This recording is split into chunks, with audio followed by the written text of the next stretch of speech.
tukiwa tumesimama. Hakika Mungu wetu, wewe ni mwema, unatupenda, unatulinda na unatutunza. Asante kwa siku hii ya leo, Jumapili ya mwisho wa mwezi huu wa kwanza. Baba, tuko mbele zako, tunahitaji kusikia ujumbe wa neno lako.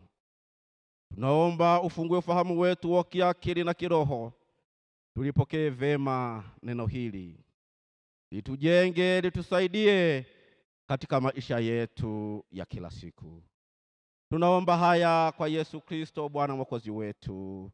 Amen. Tukae.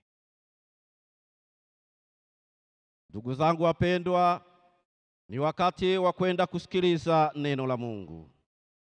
Leo somo la mahubiri linapatikana katika Injili ya Luka mtakatifu, sura ile ya 4, mstari wa 14, tutaenda kuishia mstari wa 21.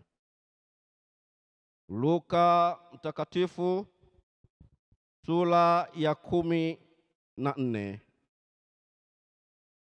mstari Luka mtakatifu sura ile ya 4, mstari wa 14 hadi wa 21. Nitaenda kusoma maandiko, nayo yanasema hivi kuanzia mstari ule wa 14. Yesu akarudi kwa nguvu ya Roho, akaenda Galilaya. Habari zake zikaenea katika nchi zote za kando kando. Naye alikuwa akifundisha katika masinagogi yao, akitukuzwa na watu wote. Akaenda Nazareti, hapo alipolelewa, na siku ya Sabato akaingia katika sinagogi kama ilivyokuwa desturi yake. Akasimama ili asome. Akapewa chuo cha nabii Isaya, akakifungua chuo, akatafuta mahali palipoandikwa, Roho wa Bwana wangu yu juu yangu, kwa maana amenitia mafuta wahubiri maskini habari njema, amenituma kuwatangazia wafungwa kufunguliwa kwao, na kipofu kupata kuona tena, kuacha huru waliosetwa, na kutangaza mwaka wa Bwana uliokubaliwa. Akaketi, akakifunga chuo, akamrudishia mtumishi, akaketi na watu wote waliokuwamo katika sinagogi wakamkazia macho. Mstari wa 21 na wa mwisho, akaanza kuambia, leo maandiko haya yametimia masikioni mwenu. Mwana kondoo wa Mungu ameshinda. Katika somo hili la leo, nimependa litanguliwe na kichwa kinachosema, ukiwa makini kumsikiliza Yesu, ni hakika shida zako zitatatuliwa. Ukiwa makini kumsikiliza Yesu, shida zako zote ulizo nazo atazitatua. Maana Yesu ndiye jibu la uzima. Yesu ndiye jibu la matatizo yako yote. Tumeanza kwa kusikia somo hili la leo. Yesu anarudi kwa nguvu ya Roho Mtakatifu. Yesu anarudi kwa nguvu ya Roho Mtakatifu kutoka wapi? Tunaweza tukajiuliza hivyo, anarudi kutoka wapi kwa nguvu ya Roho Mtakatifu? Naomba nikukumbushe kitu kimoja. Maisha ya Yesu kwa ujumla wake yamegawanyika katika sehemu kuu 3. Sehemu ya kwanza ni pale alipozaliwa. Sehemu hiyo inaeleza maisha yalivyozaliwa hekaluni, alivyoingia hekaluni, alivyopata tohara, na hivyo ikaisha. Sehemu ya pili inakuja kumweleza Yesu akiwa na miaka 12. Toka pale alipozaliwa inakaa kimya mpaka miaka 12. Baada ya miaka 12 pale anaonekana Yesu akienda na wazazi wake kwenda hekaluni kujitambulisha, na akiwa na miaka hiyo anaonekana mwenye hekima, mwenye uwezo wa kutatua matatizo, kujibu maswali zaidi hata ya makuhani waliokuwa pale hekaluni. Hii inaonyesha ni uwezo mkuu na wa ajabu. Na sehemu ya tatu inaonyesha pale anapoanza huduma, inaanzia akiwa na miaka 30. Kwa hiyo kuanzia miaka 12 inakaa kimya mpaka miaka 30. Hiyo miaka 30 inapoanzia ndiyo hapa sasa tunaposoma leo. Bwana Yesu asifiwe. Yesu tunasoma maandiko kwamba amerudi kwa uwezo wa Roho Mtakatifu. Ni kwa nini? Alikuwa ana mfungo wa siku 40 kwa ajili ya huduma ya kuukomboa ulimwengu huu uliojaa shida, uliojaa dhambi, uliojaa matatizo. Mwanadamu aliyokuwa amenasa kwenye dhambi hawezi kujikomboa tena. Sasa Yesu katika kikao cha mbinguni akasema kwamba mimi nitakwenda kumwokoa yule mwanadamu. Kasema kwamba nitafanyika mtu, nitatimiza taratibu zote za Kiyahudi, lakini baadaye nitamkomboa kwa nguvu ya Roho Mtakatifu. Sasa leo Yesu tunasikia hapa ametoka kwenye kubatizwa pale na Yohana Mbatizaji. Baada ya kubatizwa, Roho ameshashuka juu yake, ameshakwisha kumtia nguvu. Sasa anaingia rasmi kwenye huduma. Mwana kondoo wa Mungu ameshinda. Iko hivi ndugu zangu wapendwa, katika taifa la Israeli walikuwa wana hamu sana kumsikiliza mtu aliyetoka kwa Mungu akawaletea ujumbe wa Mungu. Na kwa sababu maandiko yao yalikuwa yanaonyesha kabisa kwamba yupo chipukizi atakayokuja kuinuka kutoka shida la Yese, atakayekuja kuwakomboa wanadamu na dhambi zao. Kwa hiyo alikuwa akimsubiri sana mtu yule aje afike wamuone yukoje, anafananaje, anatembeaje, sura yake ikoje, mwili wake ukoje. Walikuwa na hamu kubwa, na kwa sababu maandiko yalikuwa yanasema kwamba huyu atakuja kuwatatulia shida zao, walikuwa wana hamu kubwa mno, tena sana. Hebu tusome Isaya sura ile ya 61 mstari ule wa 1 hadi wa 3. Isaya 61 mstari ule wa 1 hadi wa 3. Biblia inasema hivi. Biblia inasema hivi.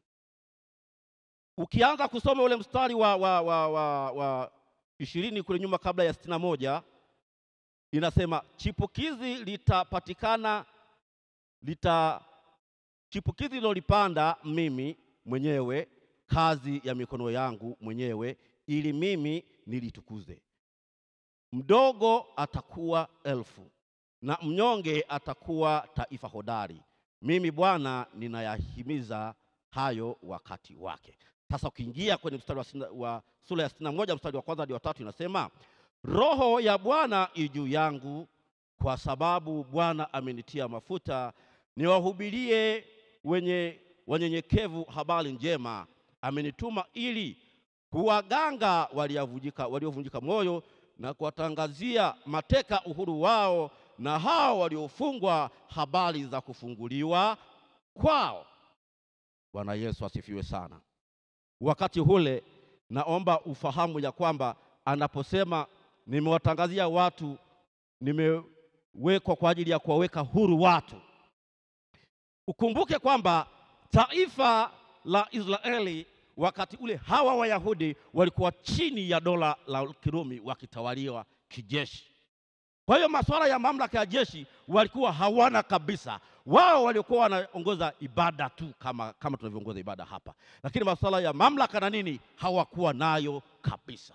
Hivyo tamani siku moja angekuja kapikana mtu wa kuondoa Warumi, alafu waje wajitawale wenyewe na askari wao na sheria ziwe za kwao wenyewe, mahakama zao ziwe za kwao. Bwana Yesu asifiwe sana. Walikuwa wana hamu hiyo, lakini sikiliza, Yesu hakuja kwa ajili ya utawala wa kisiasa. Hakuja kwa ajili ya utawala wa kijeshi, bali alikuja kwa ajili ya kuzing'oa nguvu za giza, kutoa utawala wa shetani uliokuwa umetawala ndani ya mioyo ya wanadamu. Watu walimsubiri kwa hamu, ingawa walikuwa katika hali tofauti. Yesu anasema kwamba nimekuja kuwaweka huru waliofungwa. Manake ni kwamba magereza zilikuwa chini ya dola ya Kirumi, na waliokuwa wanafungwa walikuwa ni Wayahudi na Waisraeli wengine wote. Kwa hiyo watu waliposikia kwamba anakuja kutuweka huru, wakawa na hamu kubwa sana. Hata Yohana Mbatizaji aliyekuwa amembatiza huyu Yesu, siku hizi alikuwa yuko gerezani. Ndio maana ukisoma mahali fulani amesema, hebu nendeni mkamuulize huyo Yesu, ndiye yeye ajaye au tumtazamie mwingine? Kwa sababu Yohana alikuwa kifungoni, alitamani sana kuachiwa huru wakati Yesu akiwepo. Lakini jibu la Yesu kwa Yohana likawa, mwambieni mnayoyaona na kuyasikia. Ila hakusema kwamba Yohana toka nje ya gereza, kwa sababu Yesu hakuwa anashughulika na magereza hizi za kibinadamu za kufungwa kama vile pale Uyui, bali alikuwa anashughulika na magereza za kiroho ambazo watu wamefungwa minyololo na shetani. Bwana Yesu asifiwe sana. Mwana kondoo wa Mungu ameshinda.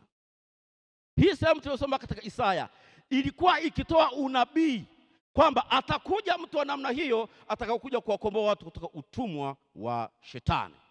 Na hapa tuliposoma leo tumeona kwamba katika Luka hii 4 tayari Yesu anayathibitisha maneno yaliyokuwa yamesemwa nyuma miaka 600 kabla ya kuzaliwa kwake. Anasema maneno haya yametimizwa mioyoni. Jaribu kupiga picha leo, alikuwepo nabii maarufu anakuja leo hapa kanisani, alafu anasema kabisa kwamba nimekuja kutatua matatizo ya shida zenu. Alafu wapo vijana ambao hawana ajira, kama hali ilivyo katika nchi yetu hivi leo. Ajira ni ngumu sana, ni chache. Alafu anasema kwamba leo mimi nimekuja kutatua shida zenu, na vijana wengi shida ni ajira. Hebu niambie kwamba akisema sasa maneno haya yametimia mioyoni mwenu au masikioni mwenu, unafikiri wale vijana wangekuwa na hali gani? Bila shaka vijana angeanza kupiga picha kusema kwamba sasa nafikiri baada ya hapa nitatafuta usafiri, nitapata ajira. Lakini Yesu alikuwa anaongelea sana vitu vya rohoni, kutawaliwa na nguvu za mwovu shetani.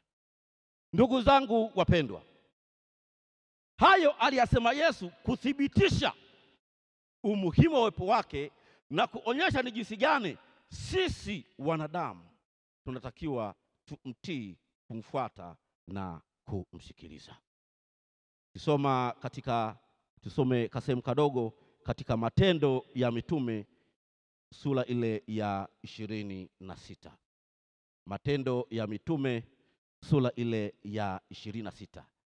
Katika Matendo ya Mitume 26:18 tunakutana na habari za mtu mwingine anayethibitisha habari za huyu Yesu Kristo. Matendo 26:18. Matendo 26:18 inasema hivi. Matendo 26:18, wafumbue macho yao na kuwageuza waiache giza na kuielekea nuru, waziache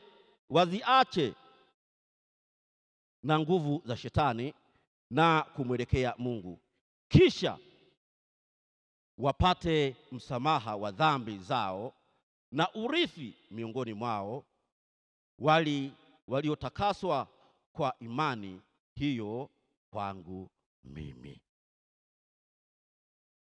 Huu ni ujumbe uliokuwa na mlenga Mtume Paulo, ambaye hapo nyuma alikuwa anaitwa Sauli, kwamba wewe Sauli, nia yako ni kuwatesa watu. Sasa mimi Yesu Kristo nataka nikugeuze kutoka kwenye ulimwengu wa kuwatesa watu wanaomwamini Yesu Kristo, wafuasi wa Mungu. Nataka nikugeuze, badala ya kuwa chombo cha kutesa, ukafanyike chombo cha baraka, chombo cha wokovu. Na ndivyo ilivyokuwa. Baada ya Sauli kupigwa upofu kwa akienda Dameski kuwatesa watu na kubadilika kuwa mtumishi wa Yesu Kristo, aliweza kuwa mtumishi aliyeinuliwa zaidi, na akapata mafunuo mengi zaidi, akapata uwezo wa kuandika mambo mazuri zaidi ya kumtukuza Mungu, kama tunavyosoma katika Biblia. Haweza kuandika nyaraka zisizopungua 13 katika makanisa ya wakati ule. Bwana Yesu asifiwe. Yesu amesema, nimekuja kuwafungua waliofungwa, kuwaponya waliovunjika moyo, na kuwaganga wanaoumwa. Ndugu zangu, Shetani amewafunga watu wengi zaidi ulimwenguni, zaidi ya mahakama hizi za kawaida. Jaribu kupiga picha, walevi wote wapo kwenye kifungo cha Shetani. Ndio maana hawaoni hamu ya kumtukuza Mungu. Wazinzi wote wapo kwenye kifungo cha Shetani. Wachawi wote wako kwenye kifungo cha Shetani. Wote hawa wako ndani ya magereza ya Shetani. Yesu amesema, nimekuja kuwatangazia uhuru waliosetwa, walioteswa, walionyanyaswa na mwovu Shetani. Mpendwa, inawezekana hata wewe umekuwa ni mtumwa katika gereza la Shetani kupitia uongo. Yaani umekuwa muongo mpaka hata jirani akikuona anarudisha mlango. Turudishe mlango, manake amefika. Anakuja kutuletea umbea, uongo. Ukiwa na hali hiyo, ujue upo kwenye kifungo cha mwovu Shetani. Tambua ya kwamba wewe nawe unahitaji kumwamini huyu Yesu ili akufungue kutoka kwenye kifungo hicho. Wapo wengine kwenye ulevi, pombe, yani aina zote anazijua. Hilo nalo ni gereza. Hilo ni gereza mpendwa. Unatakiwa ujinasue kutoka huko. Kwako, kwa akili yako huwezi ukajinasua. Huwezi. Haiwezekani. Isipokuwa mpaka Yesu aingie ndani ya moyo wako. Bwana Yesu asifiwe sana. Wapo wengine kwenye rushwa, kulingana na kazi ulionayo, kulingana na nafasi ulionayo. Rushwa, yaani kila kitu ukitenda lazima upate kitu kidogo cha juu kutokana na nafasi ulionayo. Mungu akuhurumie sana. Sema amen. Tunahitaji kuhurumiwa na Mungu, maana tupo kwenye magereza ya Shetani. Wengine ni uchawi na ushirikina. Uchawi, kuka unaloga tu wajukuu, watoto walio na nafasi, yaani ni ushirikina tu, kuloga tu. Hilo nalo ni gereza. Yesu akasema, wakati uliokubalika ni sasa. Ni sasa ni lini? Ni wakati huu unayosikia maneno haya, kwamba Yesu amekuja ili kutoa kwenye vifungo vya mwovu Shetani. Njia pekee ni kumkimbilia huyu Yesu, kumwamini na kumfuata. Unamfuataje? Ni kwa kukiri, kutubu na kugeuka, kuacha dhambi aina yoyote ile ambayo unayefahamu wewe ni dhambi. Dhambi yoyote ni sehemu ya kifungo chako kwenye gereza la Shetani. Ndugu zangu wapendwa, wewe na mimi tunaosikiza neno la Mungu leo, hebu tuachane na mazoea ya kuizoea dhambi. Tuache mazoea ya kucheza na dhambi, kucheza na uzinzi, kucheza na uasherati, kucheza na ulevi, kucheza na ushirikina. Haya yote ni magereza ya Shetani. Tujinasue huko kwa kutubu kwa kweli na kujielekeza kwa Yesu. Ukimpokea huyu Yesu akakaa ndani ya moyo wako, kiu cha dhambi kitakatika kabisa na kitaisha.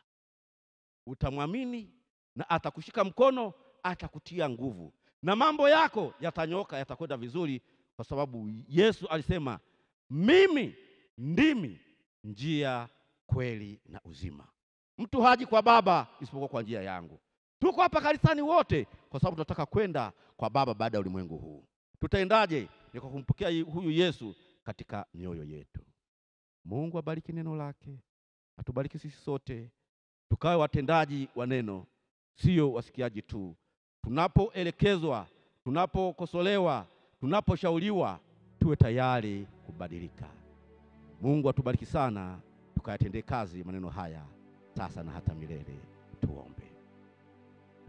Asante Mungu wetu, Baba yetu wa mbinguni, tunakushukuru kwa jinsi unavyotukumbusha, unavyotupitia, unavyotusaidia. Baba, tushike na mkono wako wenye nguvu, usituache tukazama dhambini, kama ulivyomshika Petro pale majini, alitaka kuzama. Nasi tushike na mkono wako, tusizamishwe na mwovu Shetani. Tuongoze, tukufuate wewe. Tunaomba yote haya kwa Yesu Kristo, Bwana Mwokozi wetu. Amen. Sababu hii namtumikia, namsifu yeye siku zote. Sikilize ni furaha